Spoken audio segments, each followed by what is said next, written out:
Kim, we're so looking forward to meeting you, and I'm just so thrilled that our students are going to be doing the introductions. So thank you for being with us. BayPath, for those of you who are not familiar with BayPath, we were founded in 1897. We have a very rich history. Our undergraduate programs are women, our graduate programs are coeducational, men and women. We have a focus on health sciences, MBA, all sorts of undergraduate degrees, creative writing, nonfiction writing, biology, you name it, we offer it. And it's just such a rich environment because of that diversity.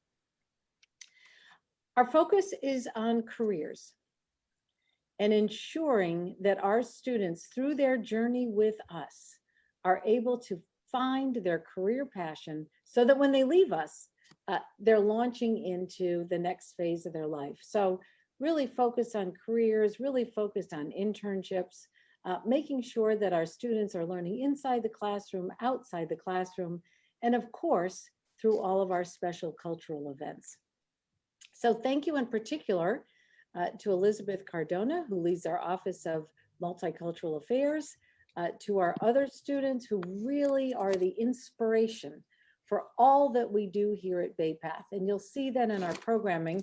We have a number of programs this month, and you'll find them on our website. And I hope you're able to join us for all of them, because each one of them is incredibly powerful in its own right. So thank you. Thank you for being here with us. It's an engaging program, so it's not just sitting back, but also engaging with our speakers and our students and with each other. So thank you. Thank you for being here. With that, I'm going to turn it over to our students, who, as I said, are the inspiration for our program tonight. Kyla Thomas, Ariana, and April Munford. So thank you, and I will turn it over to you three great leaders to take us into the next phase of our program.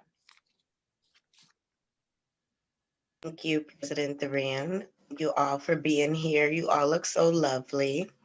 My name is April Munford, or April May. I'm a MFA grad student here at BayPath, and I'm excited to be here tonight to learn a little bit more about LAMIK Beauty and entrepreneurship. My name is Kyla Thomas.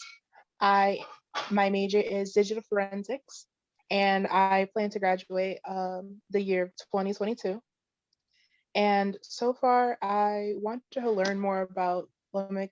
I'm sorry, I'm bad at pronouncing LAMIK Beauty, and learn more about embracing my beauty in general, along with going in a direction of having a side business in entrepreneurship and beauty and other products as well.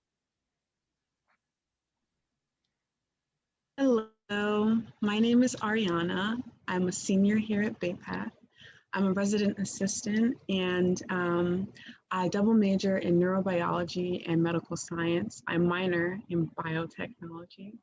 In the future, I'm really hoping to get involved in medicine and biotechnology, but I also want to have a strong focus and being involved in the community and service work. And it's very, very important to me and near and dear to my heart. And I'm so excited to be here tonight, and I'm really excited to hear more about entrepreneurship and just more about the journey and the experience and the perspective. So I'm just really appreciative of everybody that could take the time to be here tonight.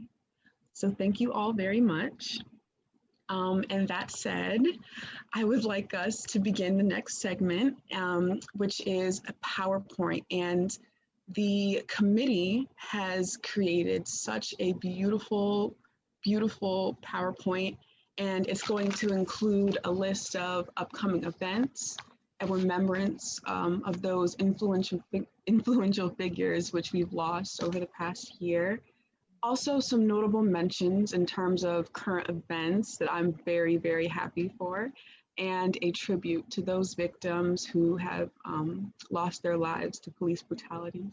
So thank you very much to those who created that presentation, and I hope that you guys enjoy.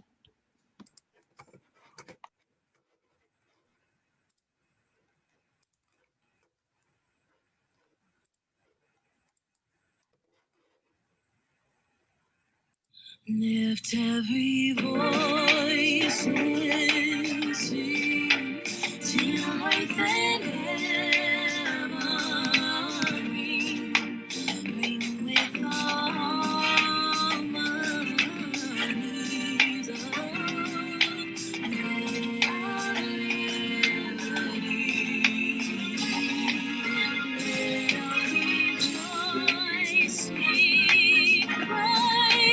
high as the listening stars. Let it resound loud as the roaring sea.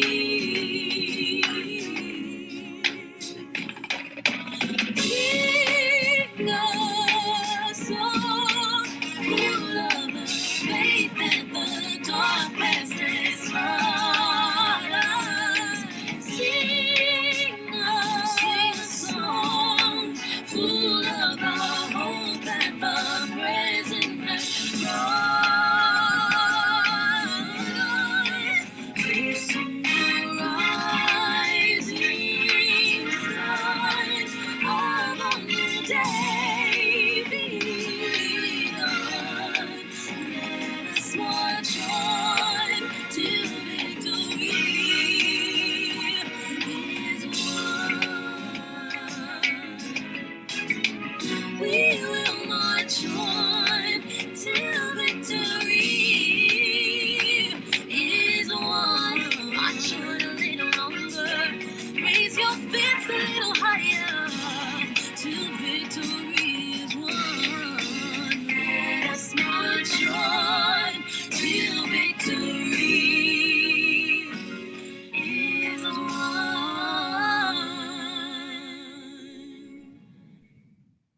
What a beautiful video. I think what speaks to me most is the tribute to all the people who didn't make it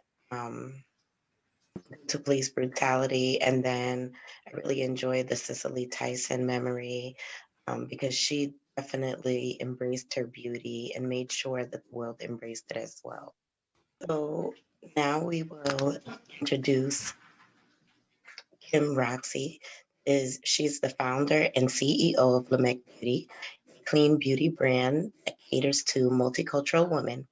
After opening her own brick and mortar makeup shop at 21 in Houston, Texas, on a $500 investment, Kim ran that store for 14 years and was the youngest African American woman to have her products carried in a major department store.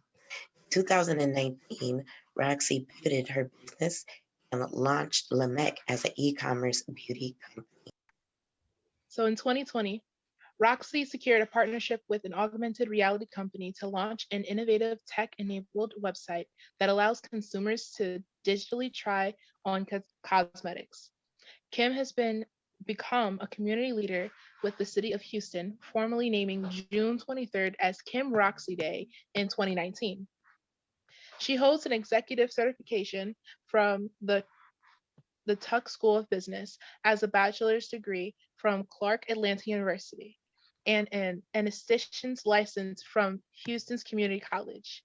She is a scholar in the Goldman Sachs 10,000 Small Business Program, has served on the Board of Career and Recovery Services, and currently serves on the City of Houston Mayor's Millennial Advisory Board. Without further ado, please welcome our special guest, Kim Roxie. In 2017, Kim received the Barack Obama Lifetime Achievement Award for community service.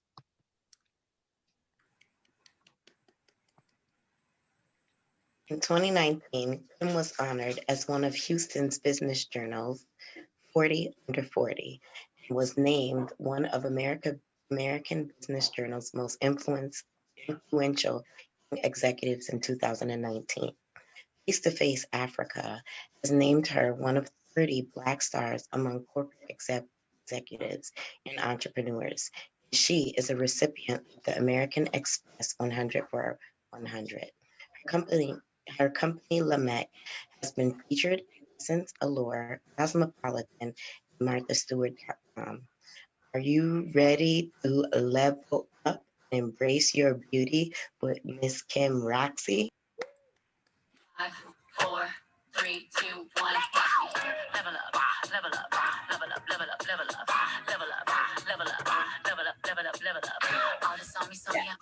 All this sauce, so yummy.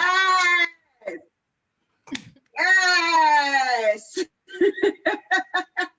OMG. Okay, first of all, I must say, I am so impressed with April and Kyla and Ariana. I am so impressed with the students here. Madam President, what a phenomenal student body that Bay Path University has. I'm gonna have to find my way to Massachusetts. I'm just gonna have to do it. I'm just gonna have to do it, okay? As soon as I get my vaccine, I'm headed out there, okay? But I am so excited about what's happening here at the university. I've heard so many wonderful things and have experienced them now, Madam President, of your leadership and your intimacy and personal relationship and your unique touch to the rearing and building up of women. So can y'all please give a round of applause for President Duran, please? Thank you. Thank you. And I always say, you know, she's a real woman when she wears that purple, just like our vice president, right? That is just, I mean, just royalty, just that purple royalty. And thank you to the multicultural department, the multicultural affairs department, Elizabeth and Melissa. I must tell you, I think Elizabeth thinks about you all in her sleep. When they say live your dreams, I think that I see Melissa shaking her head like, yes, this is what happens. So I think that Elizabeth actually dreams about how great you all will be. So can y'all please give it up for the multicultural department as well. Please, Melissa, thank you.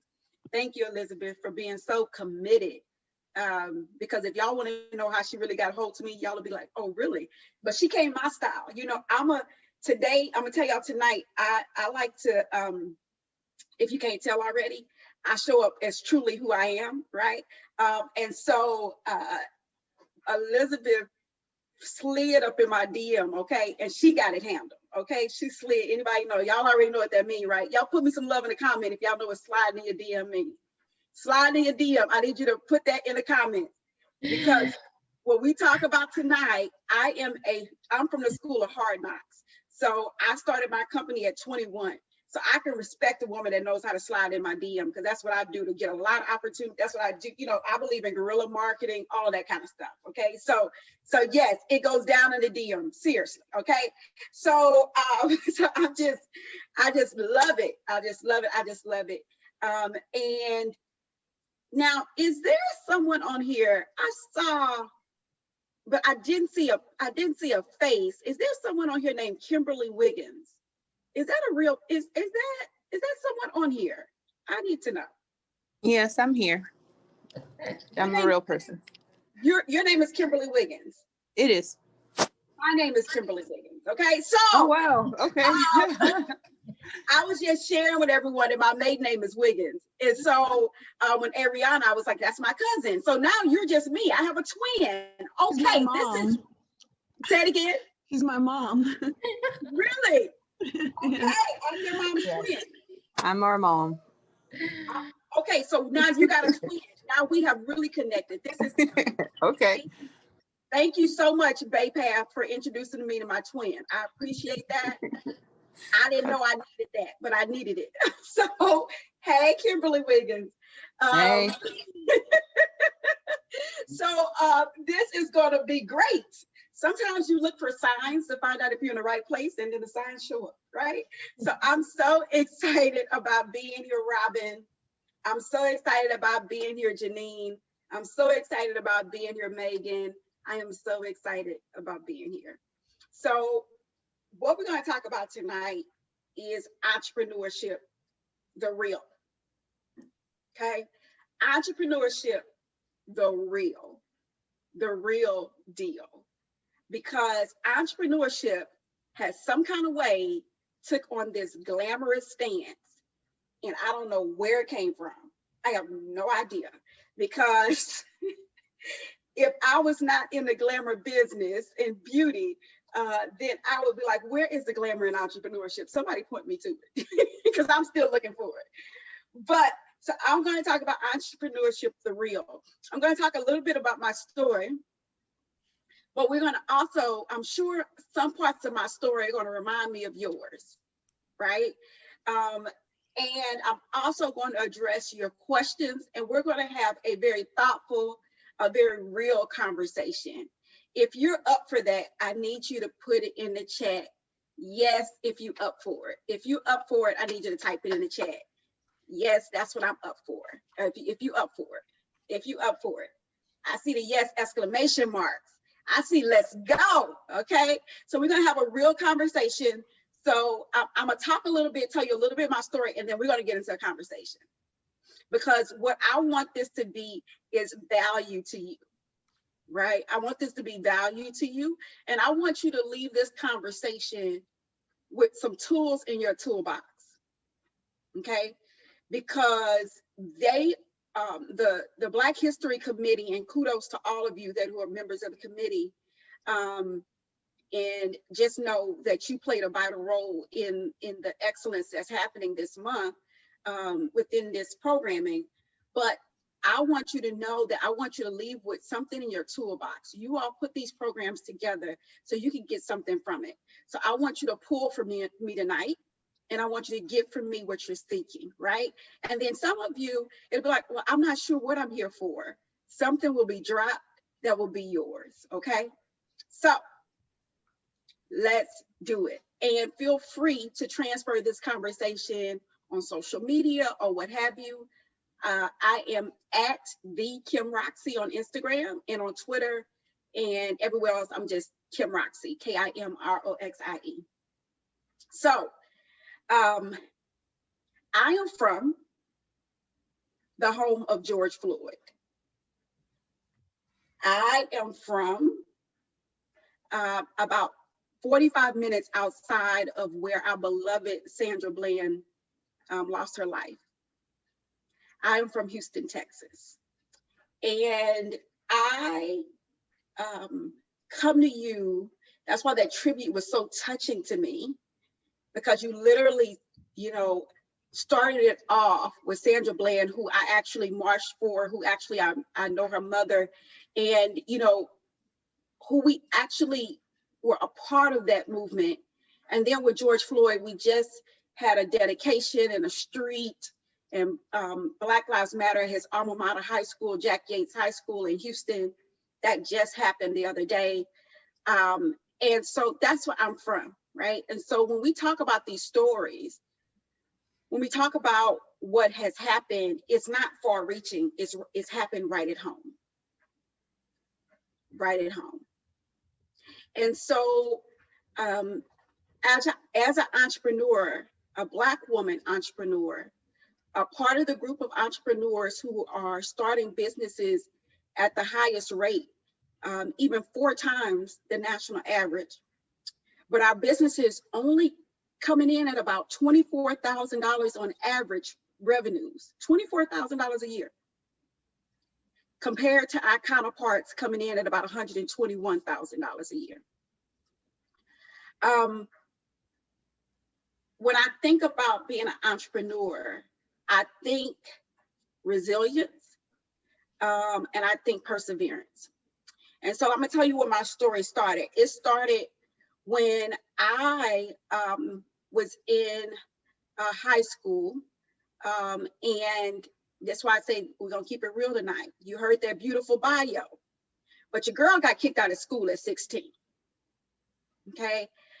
I was in high school, I was a cheerleader. You could tell I got spirit, huh? Everybody, you know it, huh? Don't you? You know it, right? Yeah, you know it. Okay. I was a varsity cheerleader. My mama didn't even think I could make it. My mom was like, you have never been to a tumbling class. How is that going to happen? But she didn't determine. She said, girl, go try out. And I tried out, and your girl became a cheerleader. Okay, all that spirit had to just come out. So I was a varsity cheerleader. I was actually the accompanist to the choir. I played the piano growing up. And so I actually played the piano for the choir at our school. I used to travel with the high school choir and be the accompanist to them. So I got to framework it because you got to understand how things can happen. I also played the keyboard for the jazz band.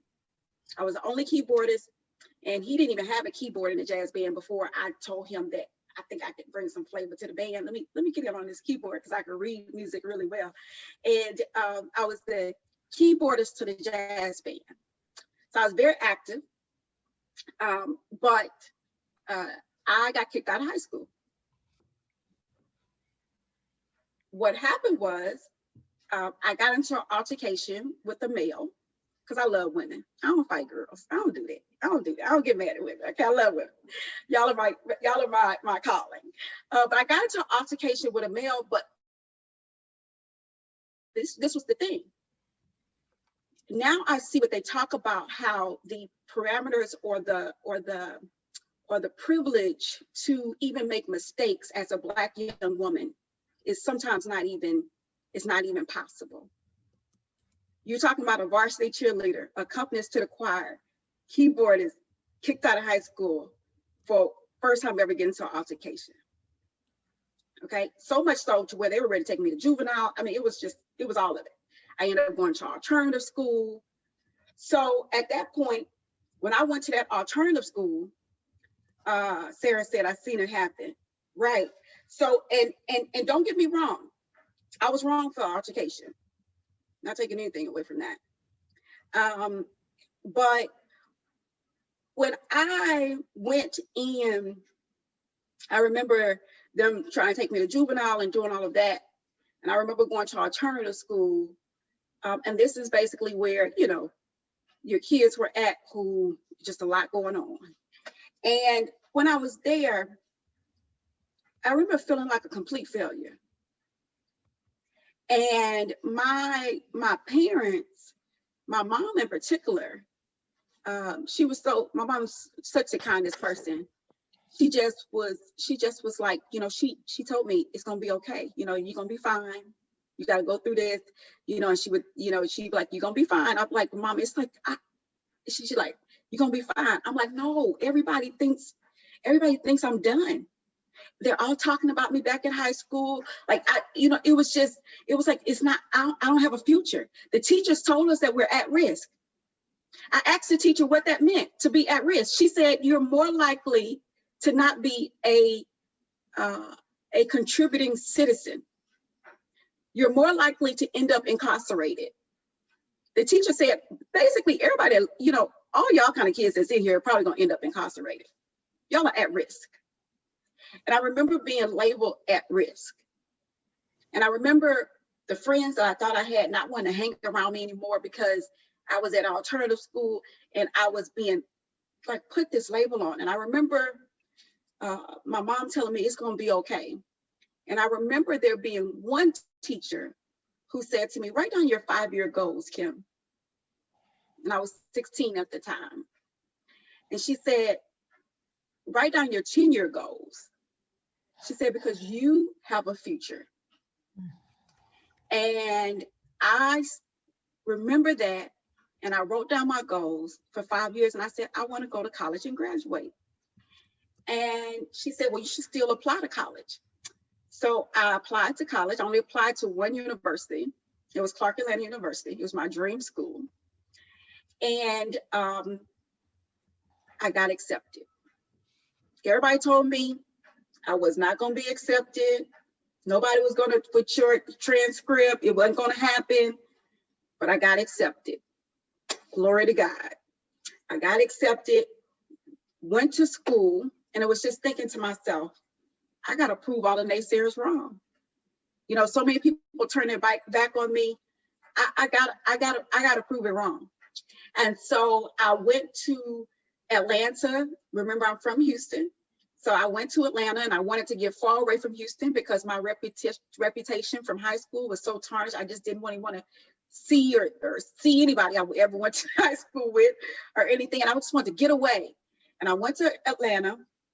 And while I was there, my parents sent me on a good bid to be there, but I really couldn't afford to be there. And so I had to get a job. And so like any teenager, I went looking in the mall for a job. And I ended up getting a job at the makeup counter in the mall. And that's where beauty started for me.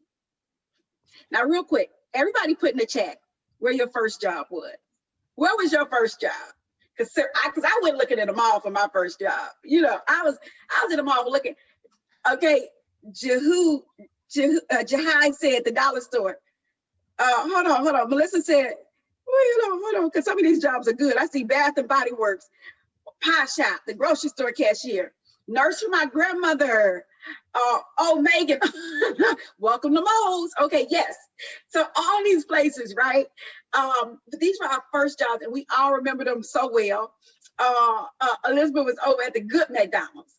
But I remember going to go get this job, and I remember calling my friend and saying, I have never worked at a makeup place. I was like, so she was like, but they're hiring. She was like, so you need to go apply.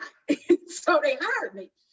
And the first day on the job, I was like, ooh, they're gonna find out I do not know how to do makeup.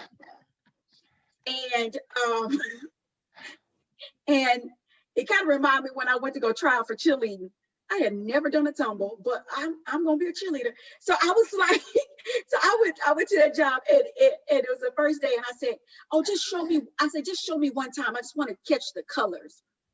Really, I was thinking to myself, I'm trying to catch what I need to do. Andrea said, fake it till you make it. Come on, we got to learn from men. That's what men do. So look, I said, yes.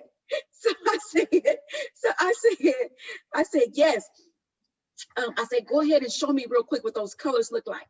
And while she did it, I just caught on a little bit, and I said, I got it. So about 2 weeks into the job, my manager came to me and she said, what are you, she's scratching her head because she's like, she knew I didn't know how to do makeup.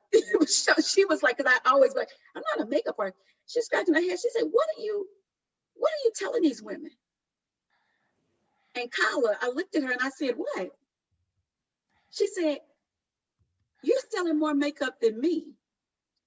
What are you telling these women? You don't call yourself a makeup artist. So what are you telling these women? And I said, I have fallen in love with making women feel good about themselves. I was like, I love it. I was like, I never thought, even at my young age, I was 19 at the time. Tashleen, I was 19 at the time. And I had never, you know, I never had anybody just smile because I did something for them, right? At that time, I was trying to make a boy smile. I'm just keeping it real. So, you know, for me, I was looking at this, like I just never had, you know, a woman, you know, she'd just be so excited. When I get done, she was so happy. She talked to me, tell me what's going on. She would leave and she'd say, oh, I feel so much better. I mean, I felt like a doctor. I felt like I'm doing heart surgery, like literally, you know, people feeling so much better. And I was just like, this is so nice. I felt so like my life meant something. You got to remember, I was heartbroken. I was kicked out of high school. And I'm 19 at the time, 3 years later, like making women feel good about themselves. And so at 21, oh, okay, Andrea said men apply for a job when they meet only 60% of the qualifications, but women apply only if they meet 100% of them. And you are 100% correct, and it is data to prove that. And so I looked at it and I said, I would take up my, anybody who couldn't come to work. If somebody was sick, they'll call me in, they know I would come. I worked so hard. I made so much money for that company.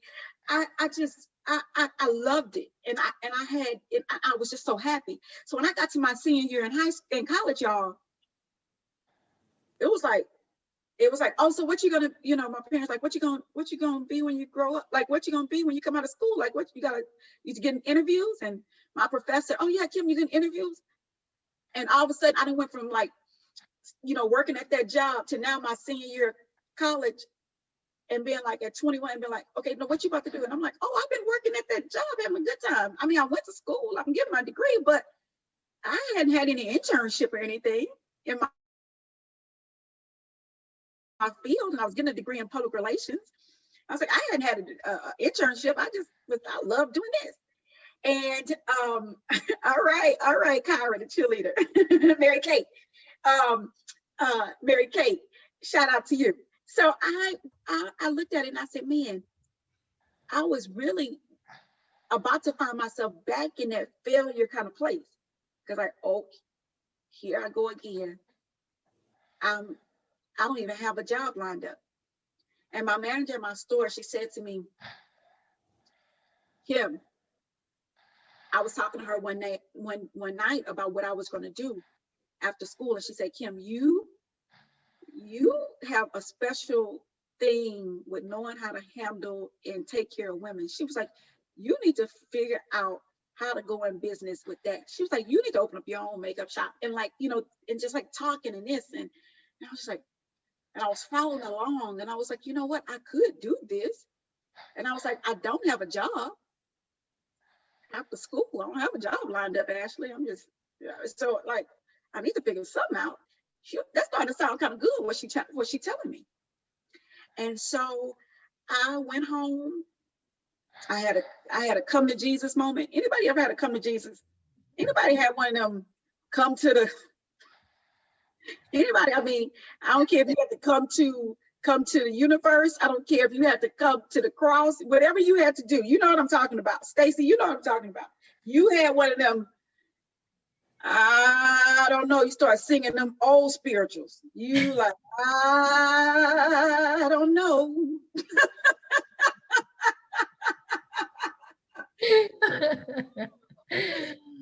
I don't know, but what I can't do is come up out of here and couldn't even afford to be here without a job.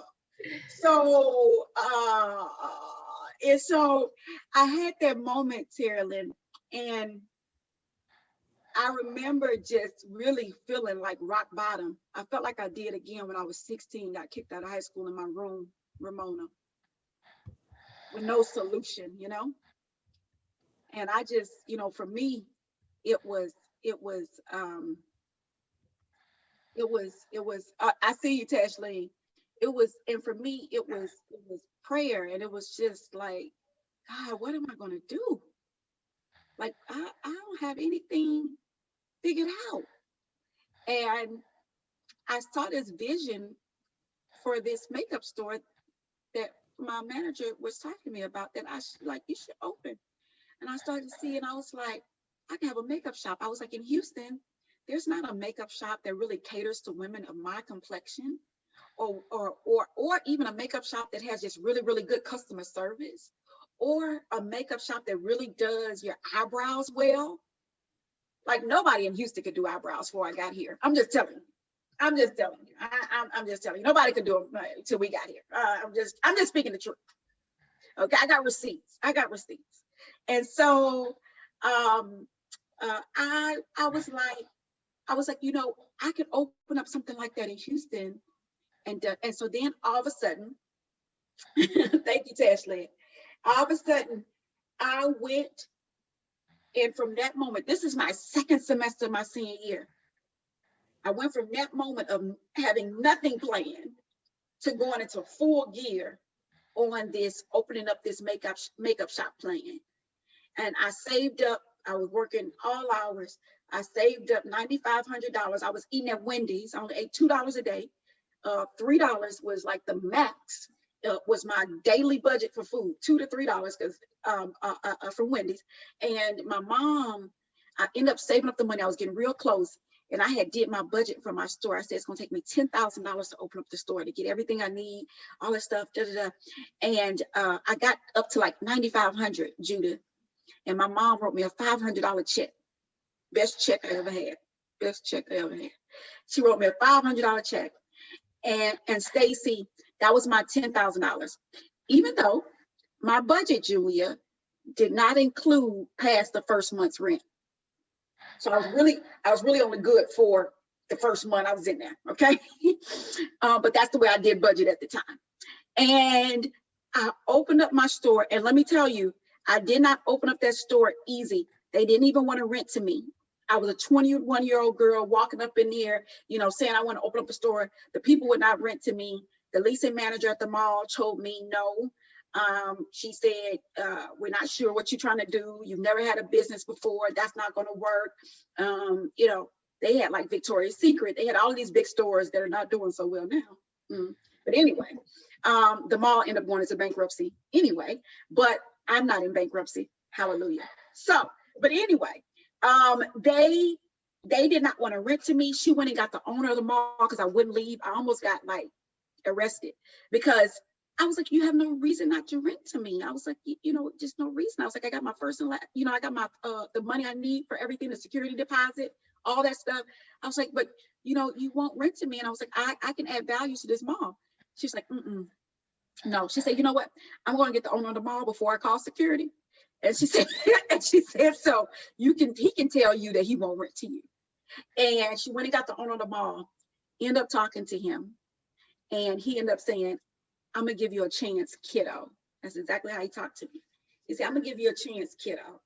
And he said, you can take that space over at the end of the mall where all the vacant spaces are.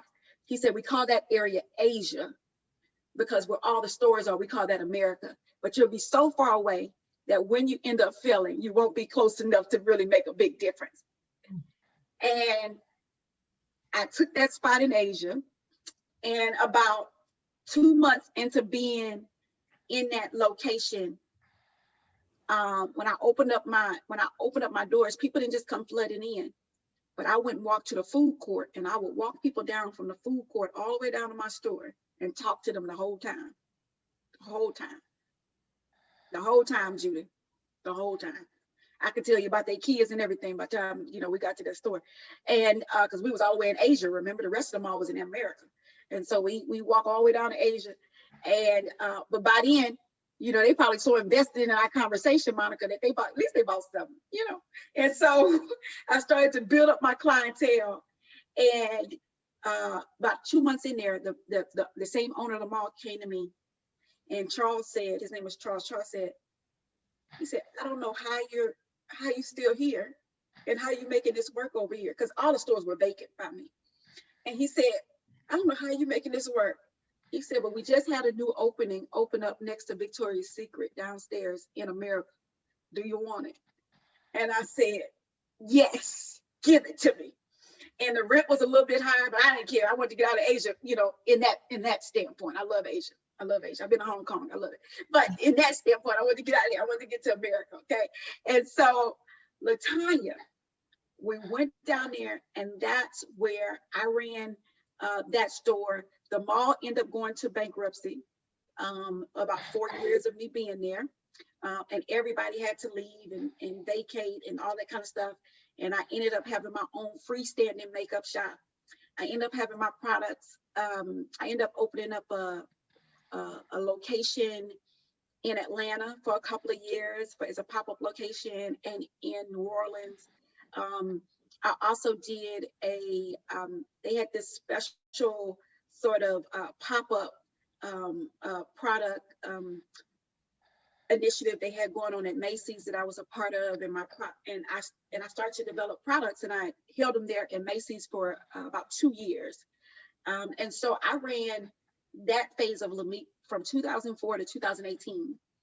And in 2018, I decided to close my store because I figured out that I had, excuse my French, a heck of a product.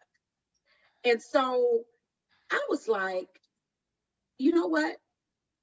I have been playing too small. It's time to do more. It's time to be more. And so I closed my store at the height of the store. There's nothing wrong with the store. The store was going amazing. But I wrote a letter to my clients and my clientele and said, we have more to do at LAMIK, and we got to do it together. I was like, if you look at Black women only raise 0.06% of venture capital for their businesses. And venture capital, y'all, is the kind of capital that makes big companies like Uber and Airbnbs of the world, and any big product that you use is come in usually by venture capital and that kind of thing. And so I said, you know, I've got to go out and figure out how to make this a national product. We're going to go online. And so in 2018, I closed my store to do that. And last year, at the beginning of 2020, we launched LAMIK 2.0, just the product. And we are online. We are COVID friendly, COVID safe. Back in 2018, when I had this vision of being able to buy makeup online easier than it is in person. And then when COVID hit in March, the same month we launched this LAMIK 2.0, I was like, oh my goodness. I was like, God is always providing a vision ahead of time. And so we were revolutionary and innovative in the fact that you can try on our brow kit online on our website. And you can do it now, but on our website, and that's how people try it on. A lot of times is make sure they get the right color, or they take the quiz. The quiz will easily tell you what color you need for your brows. But that's the kind of, how can I say, the entrepreneur mindset a lot of times is just a curious mindset. It's just you know, give it a try kind of mindset. It's just you know, stumbling blocks. Maybe they just came to make me go a little bit taller, actually, versus fumble type of mindset. And some of you might be wondering, why did I launch? If you ever looked on my website or you looked at our products, why did we launch? The first thing we launched was our brow kit. Why did we launch that? Well, we launched that first because your girl has brow deficiency. Okay, I actually my eyebrows only grow halfway and then they stop.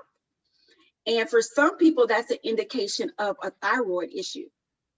So I always tell women when I see that if your eyebrows grow and then they like kind of like stop, get your thyroid checked. For some people, it is just that you went to the wrong place and got them waxed for so long and they just never grow back. For some people, it could be eczema, stops the hair growth this much.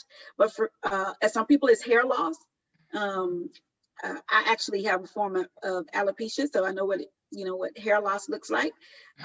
And so I created the brow kit first, and that's our hero product in our product line. But your brows frame your entire face. Your brows frame 75% of your face. Everybody, okay, everything you write down, you remember. So you got to type 75% in the chat. I know you might see it, but I need you to go spread the word. Your brows frame 75% of your face. Go ahead. Go ahead. Go ahead. Your brows frame 75% of your face.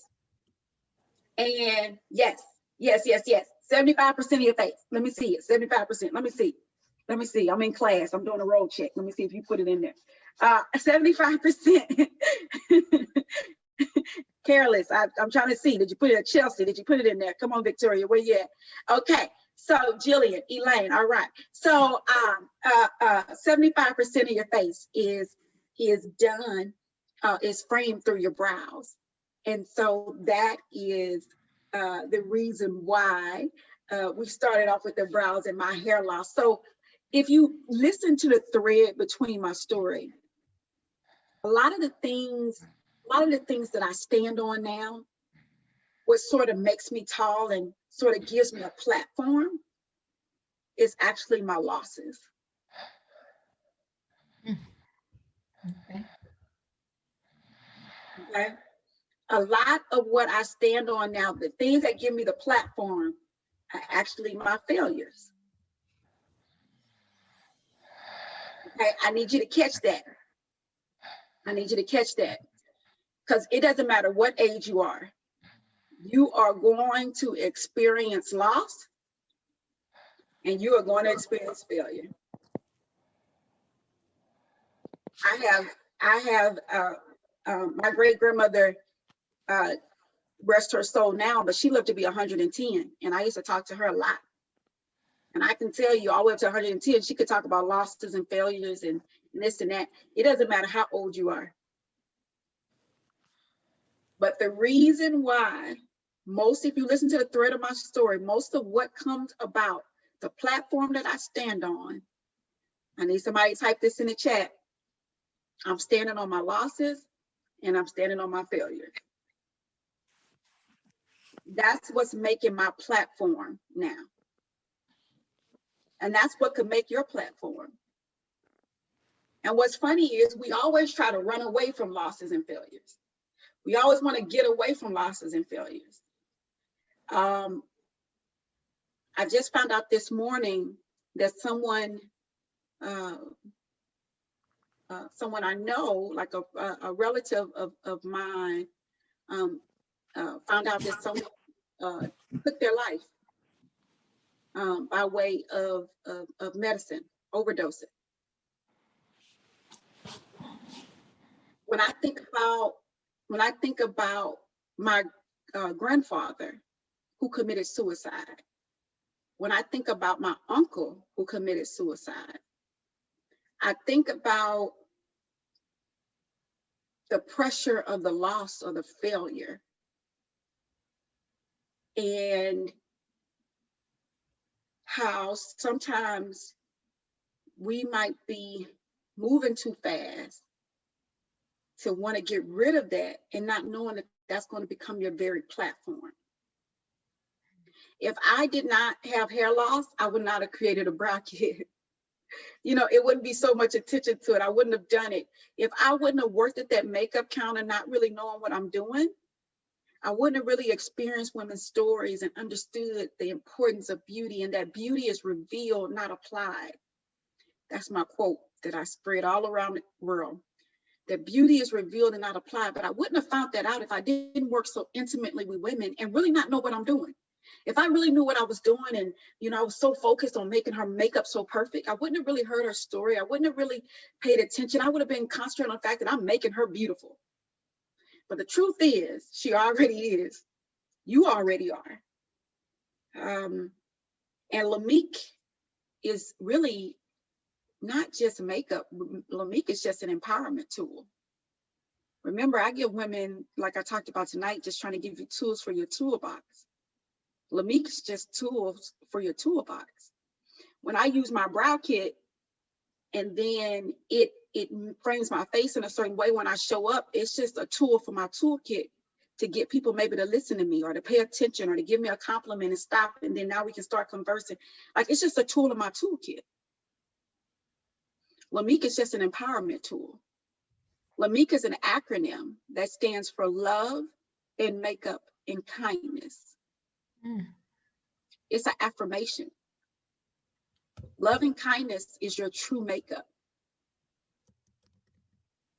because beauty is revealed and not applied. So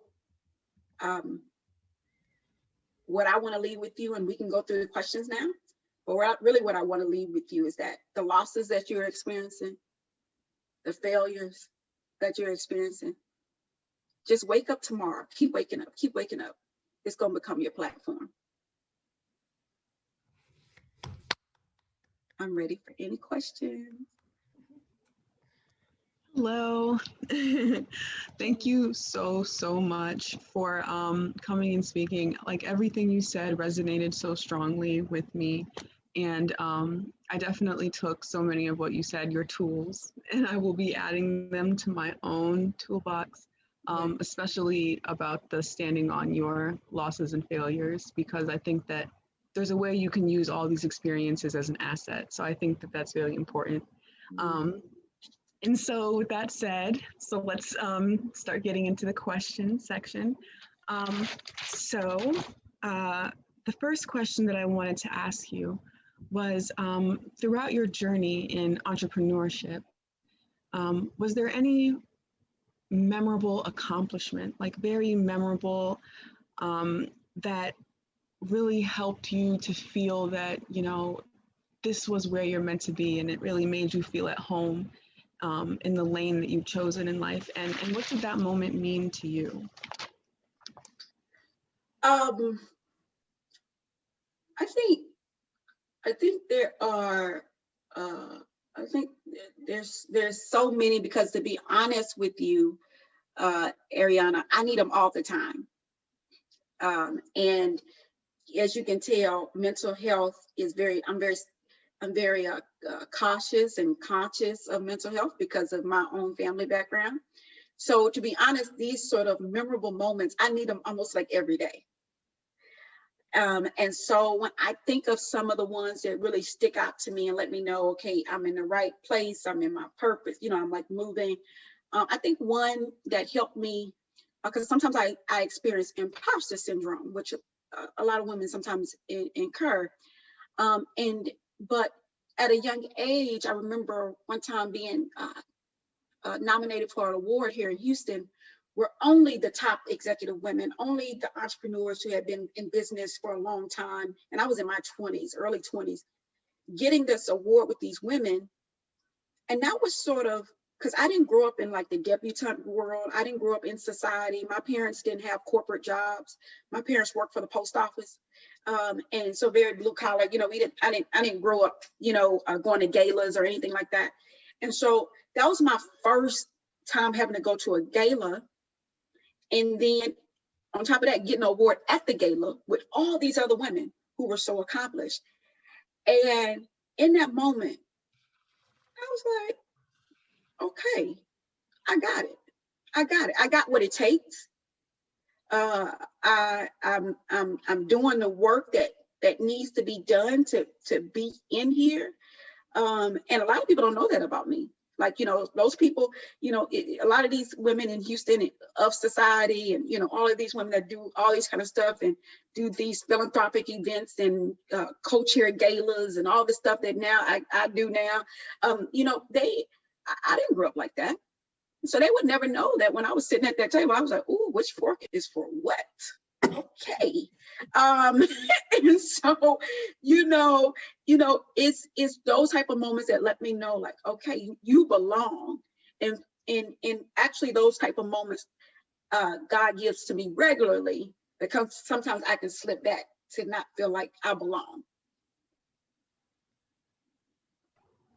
Thank you so much. Yeah, I completely relate to that. And I like the way that you put it, realizing that you're walking in your purpose and, feeling not that imposter syndrome, because I can relate to that. Yeah. So I'm going to pass it off to the next person to ask a question. Kyla.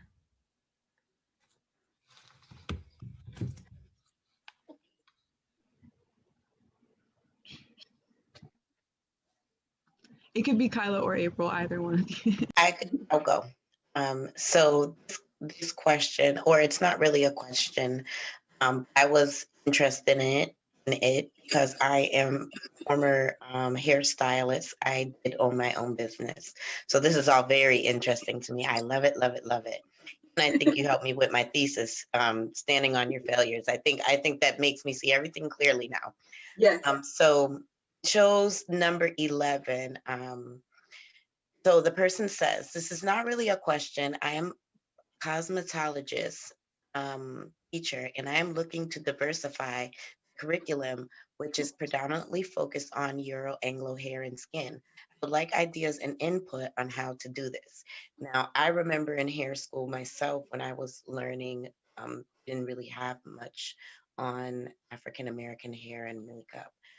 So us girls, we got together and we did our own thing. So we're interested in seeing how you would diversify the curriculum. Yes. So, I told y'all we're going to do entrepreneurship the real way.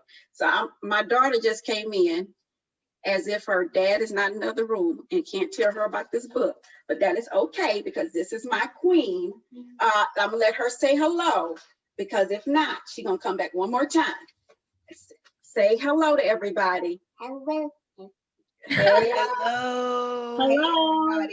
Hey, everybody. So when I get done, we will go over this book, okay? I love your hair. Oh, look, they love your hair, see?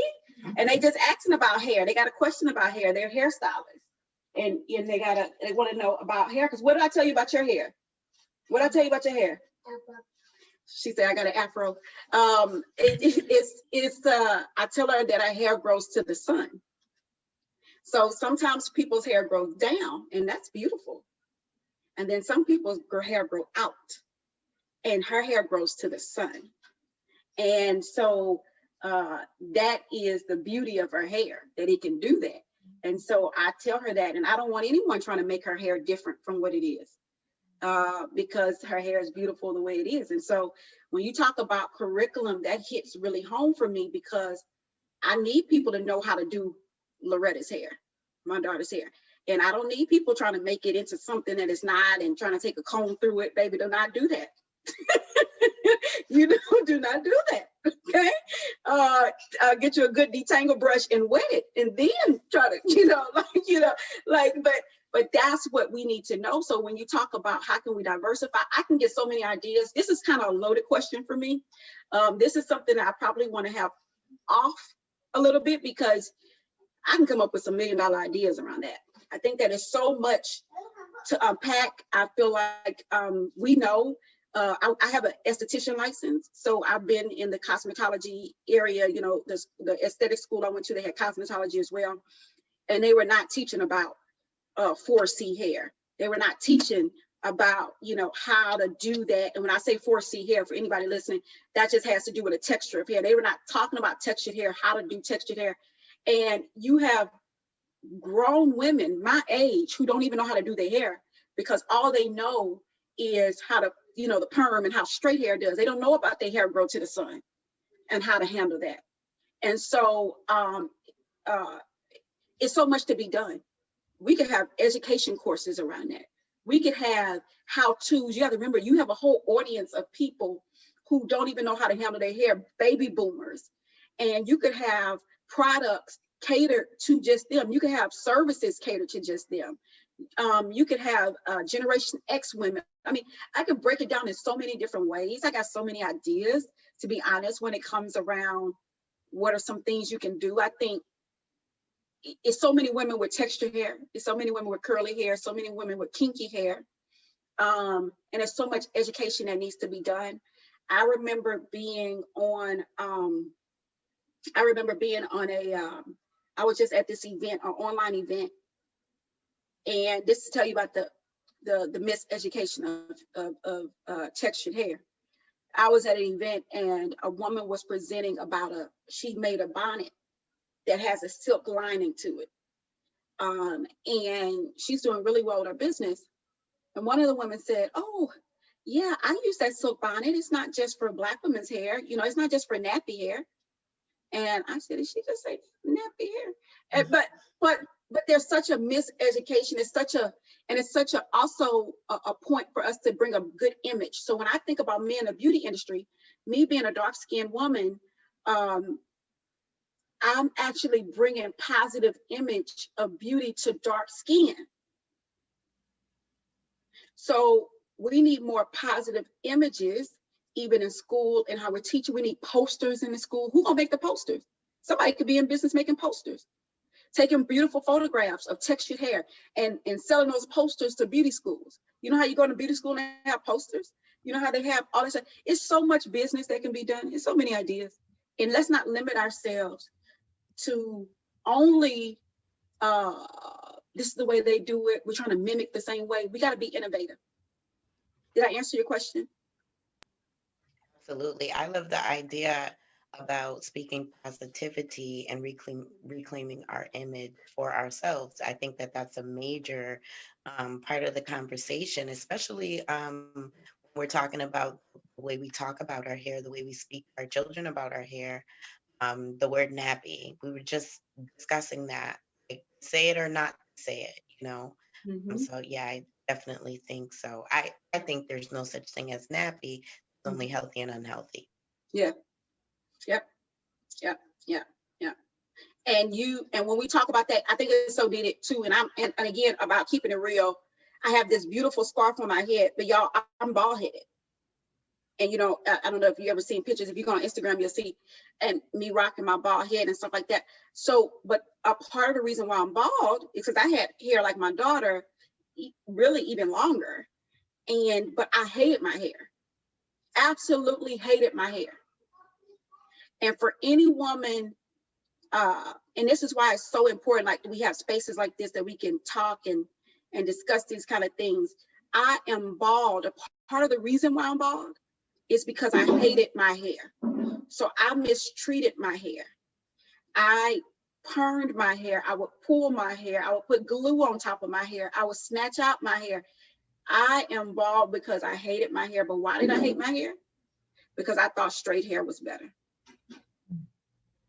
And if you are not a woman of color with that kind of hair, sometimes it's hard to hear that because you think, really? Like, no, this is what all the images told me. Everything said that. Everything said straight hair looked better. And so that's why I'm so sensitive about my daughter and speaking that positivity, April. And that's why we need more hairstylists putting out images and making that the norm.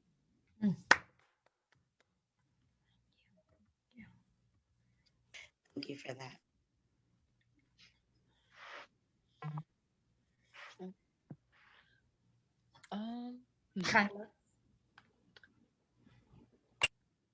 So what are some recommendations on how to make communities more diverse and inclusive?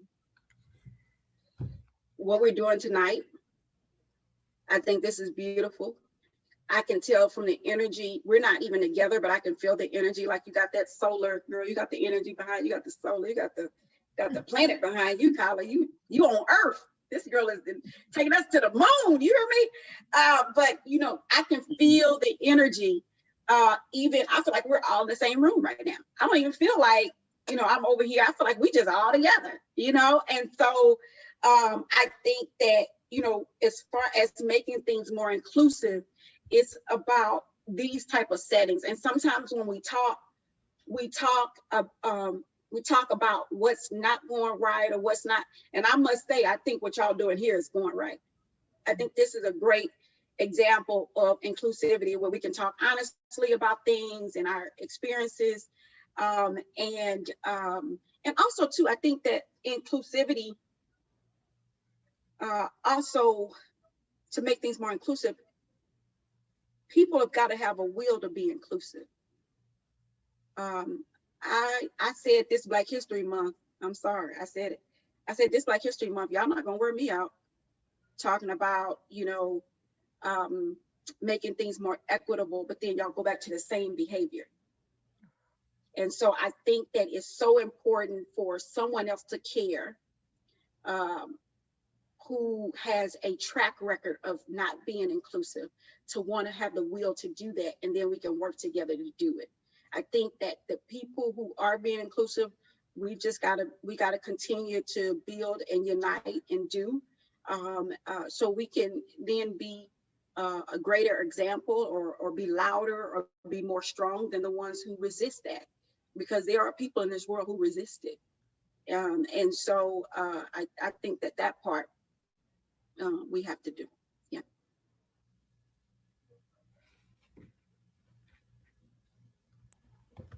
I have one more question, and then I think that within the chat, there might be people that want to ask you questions. But I wanted to ask if there were any valuable resources that you'd want to recommend to any women, or particularly women of color, that are looking into getting into entrepreneurship. Yeah. Right now, there are several programs that are being launched. One organization I want you to look up, I'm gonna name a couple of organizations that I think people should look up. For if you're interested in entrepreneurship, or you got a side hustle or that kind of thing, Eureka is one, UREEKA. They are a organization, a resources platform for women, particularly women of color, but I believe they deal with all women as well. But Eureka is one. Also, oh, great. Thank you, Melissa. Melissa on top of it. All right. So Eureka is one. Also, I think that looking up, there's a group, it's just on the tip of my tongue. I had me a list of them for you. Hold on 1 second. Eureka is one.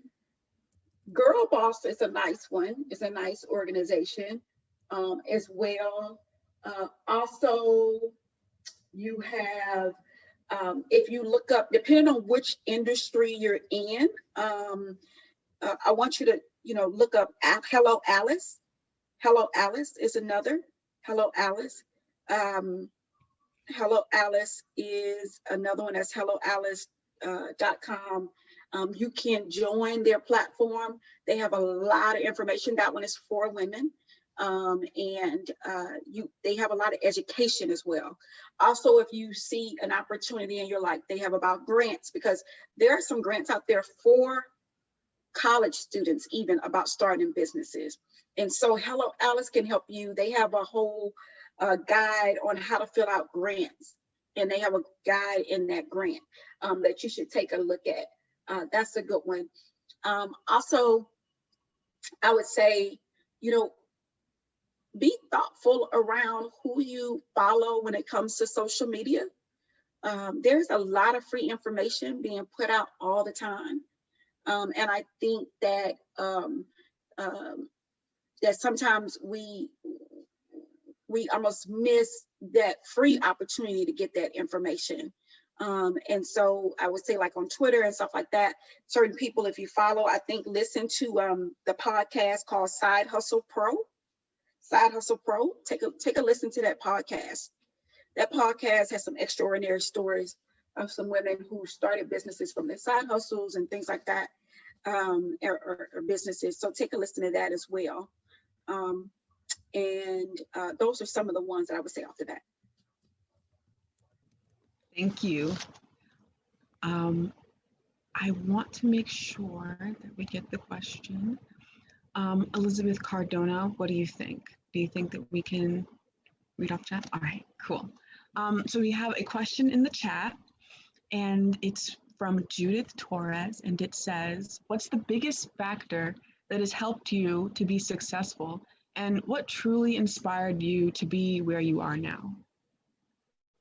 Yeah, I'm still trying to get to where I'm going. Let's be clear. I'm still on the road. I'm still on the journey.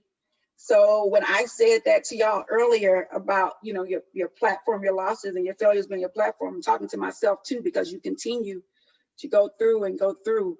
So where I am today, I kind of, bagged you up into it a little bit. But to be honest, I really don't. Success for me is peace. So, and peace is something almost like a workout. You have to, it's an everyday kind of thing. It's like, you don't work out and get fit, and then stay fit for 30 years without working out again. Right. And so that's kind of how I pursue, how I look at success, and success is peace. So how I look at that, it's like a daily kind of thing, that I have to kind of do. So yeah, I mean, to be honest, to kind of get to where I am, it has to do with, to me, just always knowing that I'm still on the journey. Because anytime I think that I start to think that I've made it, it's not. I'm not still climbing, and we got so much work to do to still climb. We have time for a beauty question. Mhm. Okay. How can I make my dark circles less apparent? How can you make your dark circles less apparent? So there is a possible way to do that. I'm over here like looking at my makeup bag. I actually I do something called a custom blend foundation. And since we're talking about makeup, I'm sitting up here looking, I'm like, oh, let me get y'all I gotta get y'all a discount code for tonight. So y'all can go and figure this. I can tell you, and then go get what you need to do it. So I would we have something called custom blend foundation. Basically, you send in a picture and we will get you the right foundation for your face. And when you talk about dark circles, a lot of times it could be hereditary. Also, if you have dark circles, you should also check your liver. So I'm one of those people, I'm on the clean beauty side. So I believe the less chemicals, the better. I believe in a lot of natural remedies as well. I also believe that our skin tells us what's going on with our body. So also, I'm always going to tell you, when you tell me about one thing, I'm going to say something on the inside health check too. So check your liver when you have dark circles, especially if it's not hereditary. And then sometimes it's lack of sleep, you know, all that kind of stuff also can go into it as well.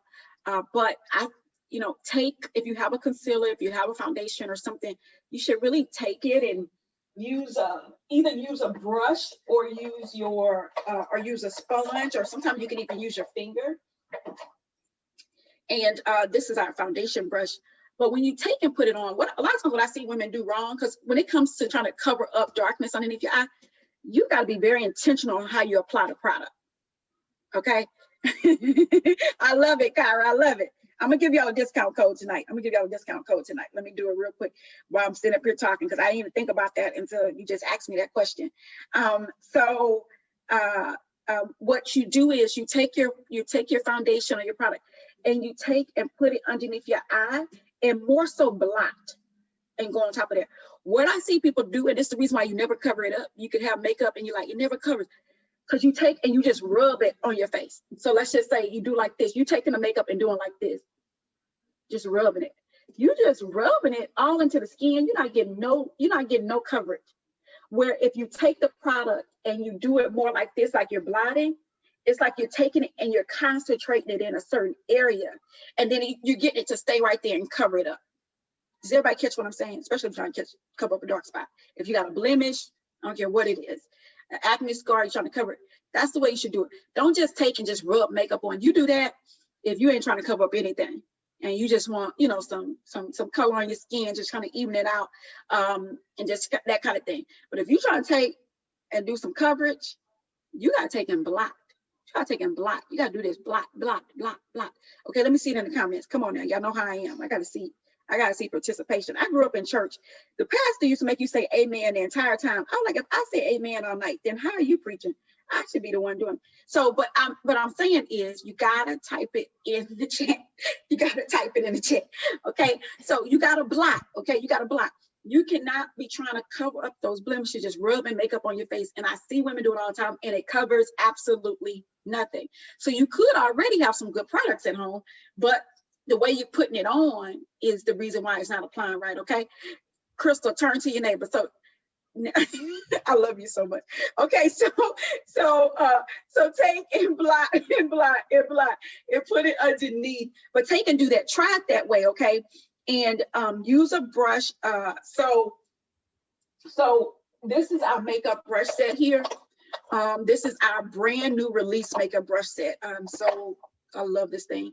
Right now, if you order it, you get a free brush cleaner, because so many people don't clean their brushes. I say, how your face gonna be clean, but your makeup brush is dirty? Okay, we'll think about that. So you gotta have your brushes clean. So we got a brush cleaner you get free with your brushes. But this is a foundation brush here. This is a powder brush. So after sometimes you put the concealer on or something like that, then you take your powder brush and you just sort of put a little powder and set it. And you set it. Okay, not a whole lot. If you have a lot of fine lines and wrinkle, not a whole lot of powder.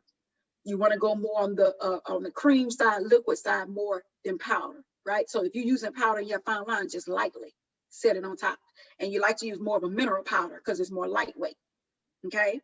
Y'all didn't know, y'all thought when COVID happened that your face, you thought you was gonna walk around with no makeup on. I thought it too. I thought so too. I was like, yeah, you know, I don't have to do much, you know, everything online. And then, girl, I got online. And it seemed like your face more front center than anything else. And I was like, now you can see up my nostrils, up to my eyebrow, it just everything. So it was actually the opposite of what we thought it was going to be. The relief we thought we was going to get. Because before, when I see people in person, if I didn't, you know, do all my makeup, I could kind of just like slip away, you know, like, oh, they saw me, didn't really see me. But now online, it's like, boom. Careless. You threw your makeup away because it was old. That is so good. That is so good. That is so good. So many people don't do that. Your mascara only lasts for 3 months. 3 months. 3 months. Now, I'm going to give y'all a discount code, and I wasn't even planning on doing this. I was planning on only giving y'all 10% off, but I like y'all so much. Y'all was, and I kind of feel moved. I think the spirit is moving. I went ahead. I think the spirit is moving. I went ahead and did 15% off, but that's only going to be for the next 24 hours, okay? Because I am a small business in COVID, okay? So, but then this is the fan brush for the bronzer. This is the blush brush, okay? And then this is the eyeshadow brush. We use this side for that middle, like blending, and you use this eyelid lid, this part of the brush. I call this eyelid brush. Just kind of down here, put the color, and then up in the arch, you can do it with. And then this is the brow brush that comes in the set. And this brush should have its own day. Brush is so important to life. And so it all comes in the set. All right. So, but yes, that was my long answer for taking care of the darkness underneath your eyes, and the discount code for 15% off that I have literally got moved by the spirit. I got y'all. This might wear off after this call, but so use this discount code for BayPath. It's going to be the name of the discount code. It's exclusive for y'all, and it's going to be for 15% off. I'm just typing it in the chat, and you'll have it. Oh, BayPath. Okay. Okay.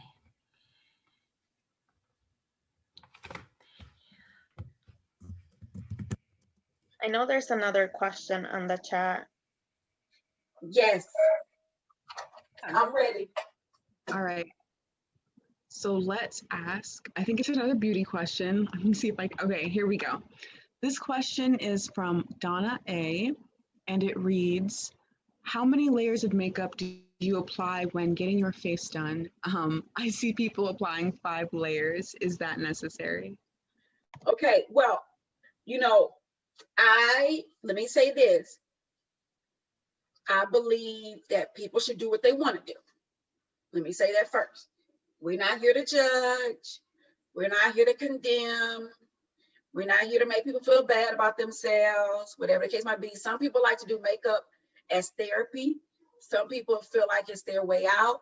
I had to cover up black eyes when I had my store. So a woman could go on a job interview so she could escape the relationship she was in, right? So she could gain financial freedom. And we put on a whole lot of layers to get rid of that black eye. Crystal said, because it's your business, okay? So from our famous Tabitha Brown, for sure, because it's your business. It is. So I like people to do what they want to do. So let me say that first. However, does it take it to do the look that you need? Most of the time it doesn't. It doesn't. And you don't have to do makeup that way.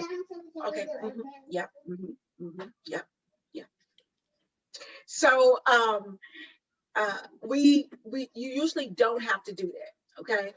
But again, I don't judge people that do or anything like that, because that's not appropriate, and that's not beauty to condemn other people for what they do, right? But for the person who asked the question, who's probably asking the question because they're like, do I have to do all that? And the answer is no, you don't. You don't. More than likely you don't, right? It's about how you apply it. Like I was just talking about application. Sometimes you end up applying a lot of layers because you don't get what you were looking for. You're trying to cover up your darkness underneath your eye, and you're steady rubbing it on, and it's not happening. So you steady doing it, and then you end up applying more, rather than if you apply it maybe like more of an appropriate way you can, right? Okay. So so that's what I would say about that. And I see you down there setting spray. Hold on. So so what I would say is that it's about application, and it's also about how you like to see yourself. Because, and that's why I say, let me say this real quick, because a lot of times nobody teaches us about makeup, and they don't teach us about beauty. So just because a person wears a lot of makeup doesn't mean, and it could be a lot to you, but really it's not a lot to them. But anyway, that's another, because that's all on your perception. But just because a person wears a lot of makeup to you doesn't make that person ugly when they take their makeup off. It doesn't make them a person that's insecure. It doesn't make any of that. Just like a person who doesn't wear makeup, it doesn't mean that they're confident. All of those sort of ideas and stereotypes we put around it, we need to sort of dismantle, because we don't know people's story. We don't know where they come from. We don't know their background. We don't know anything. And we just going off thinking that, oh, she don't wear makeup, she's probably confident. She could be not confident at all. She could grow up with a mother who never taught her how to put on makeup. It'd be any kind of reason, right? Or she just chooses not to, and that's what, so like all that kind of stuff, we have to sort of bring that all the way down and let people be free. Let people be free. Let me be free to be me. And just like I'm gonna give you the freedom to do you, right? And so I think that's where I really come from with that. But no, you don't have to do all that, but you do have to know what you're doing. You do have to know what you're doing. Application is key.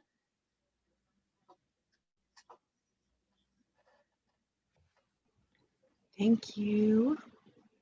I keep on wanting to check in to see, are we good for one? Okay, all right. Somebody asked a really great question. They asked, how do you define beauty? I thought that was a good one. Yeah. Now, based on what I talked about tonight, how do you think I define beauty? Somebody type it in the chat. Go ahead, Kyra, Mary Kate over there. Let me see what you got to say. Is that Mary Kate over there? Let me see what you got to say. So based on what I talked about tonight, how do you think how we define beauty? So I think not what you look like, but maybe like how you feel when you look like that. Yes. How you feel, that's such a good answer. It's like how you feel when you put on your, what is this, a hoodie? Do you play soccer or do you just like soccer on the hoodie? I play soccer. My daughter plays soccer too. So My own makeup. you got what? Oh, her kid. Ah, Oh, wow. she ready. So I love it, Mary Kate. I love it. So that's the point though, how she feels. So when you put on your soccer outfit, you put on that soccer hoodie, when we put on certain clothes, when we put on our certain glasses, whatever it is, we feel a certain way. And that's how a woman can feel when she uses her makeup, right? When I think about how Mary Kate said, the definition of beauty has a lot to do with how you feel. It actually has everything to do with how you feel. And what I would say is that LAMIK is sort of that new transfer of power of beauty, where we now take it from you trying to attain beauty to I am beauty. Okay, it might seem very juvenile, but I want you to participate. Okay, I don't have a participation prize, but still participate. Put it in the chat. I am beautiful. Put it in the chat. Put it in the chat. I am beautiful. Put it in the chat. Make yourself say it, okay? Make yourself say it. Sometimes when I look at this bald head, it's not that I be tripping, but sometimes I just be like, do I really look as good as I think? Because I really be thinking I look good. Do I really look as good as I think? And I'm like, I am, I do look that good. Everybody can't, you know what I'm saying? Like, I got, and all that, and I can have nothing on. I'm like, I'm beautiful because I am. Like, it don't matter. You can catch me anywhere, anyhow. Like my personality, my vibe, my energy, like that's who I am. I'm beautiful. My character, nobody can take away your character. And so I always tell people, like, especially when you're still in the phase of, being where you're trying to attract, someone or significant other, or, Valentine's Day coming up. I know I look like a Valentine's Day model right now. That was my point. But what you're trying to attract things right about now, you know, whoever you're trying to attract, right? But sometimes we get so caught on trying to attain something, right? That we don't realize that our character, who we are, attracts the right folks. If I'm giving off superficial vibes, if I'm giving all that off, I'm going to attract those kind of people. If I'm giving more sincere, genuine type of vibes, you know, not worried about, you know, certain famous this or trying to get attention in the wrong. Like if I'm more genuine and all of that, I'm going to attract the right kind of people. And so I would just say it's so important when you think about beauty that you think about it more from like being genuine and that kind of thought process. And it has nothing to do with putting on makeup or not putting on makeup. I get so upset sometimes when people think that because somebody has on makeup, you know, oh, she probably, you know, like, oh, she probably, you know, don't do that. Don't do that. You can wear makeup. Don't you know that so many women I would run into, or I still run into, don't wear makeup because they're like, I don't want people to think that I think that I'm cute. I don't want people to think that I'm, be free. Be all of you. You want to look good, girl, look good. Right? You see Mary Kate showed up with her makeup kit. She not playing with y'all. Yes. Powerful. So to my girl, I know you asked about this setting spray. I want you to send me an email because I had a setting spray that I was working on. It is not on the website, but I can get you something. So send me an email. Also, my email is kim@lamikbeauty.com. I know I can give my email out in this space for you all to be able to hit, but I'm very responsive on social media and all of that. Make sure y'all snap a picture or do something, shout it out on social media. I'll repost it through Instagram or Twitter or Facebook or that kind of thing. And I appreciate you all so much. And thank you for this opportunity. Yes, thank you. Thank you so much for coming and speaking with us today. I have to say, like, I just have found this entire event to be so encouraging, and it really has influenced the way that I view myself and my definition of beauty. So thank you so much for like every minute that you spent with us today. Thank you, thank you, thank you. And I want to pass it off to Elizabeth Cardona for some closing remarks. Thank you, Ariana, and thank you, April, and thank you, Kyla, for moderating this event. We could not have done better ourselves, and I just want to thank you to Kim. I am just so grateful that you trusted me, that you, were willing to do this program with us. Tonight, we had the opportunity to reflect. We had the opportunity to really look deep within ourselves and to connect with this fabulous woman who's given us so many tools to be able to inspire us and to inspire our sisters and our brothers and people who are walking around with their heads bowed down, not thinking that they matter, that they value. The purpose of our event today was to bring our campus community together. And we did so with love and attention and intentionally, right? We are very grateful to our students who came together to really plan out this event, and to our Bay Path 2021 Black History Month committee who stood by and gave us ideas. I also want to give a shout out to my boss, Stacy Sweeney, who's here, and for all her support and making sure that we have the resources, and to my colleague Ramona East, who's been right there side by side, ensuring that we have everything that we could imagine to make this event possible. And please, please, everybody put it together for Melissa Hort, who is in the back. Please, please, please. Melissa has been doing the technical assistance in the back, and we could not have had such a successful event.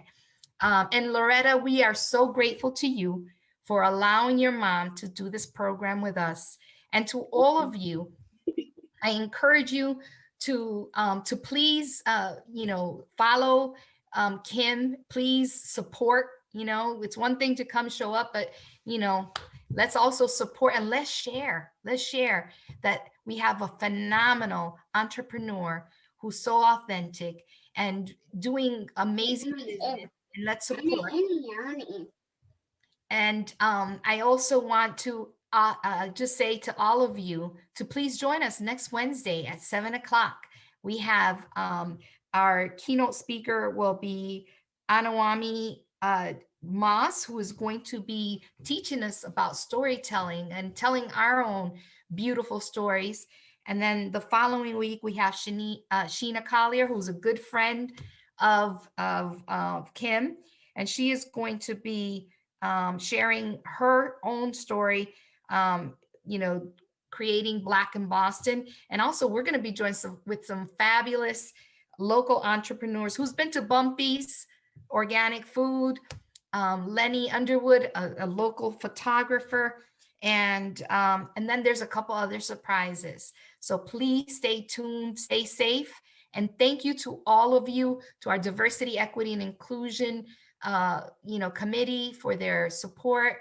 And I could go on, but especially to our students, to all of you, and to all of you who took the time to be here with us today. Thank you, and have a good night. Don't forget to shop, shop, shop. Yes, y'all shop. Thank you. Say good night. Thank you. Thank you for coming.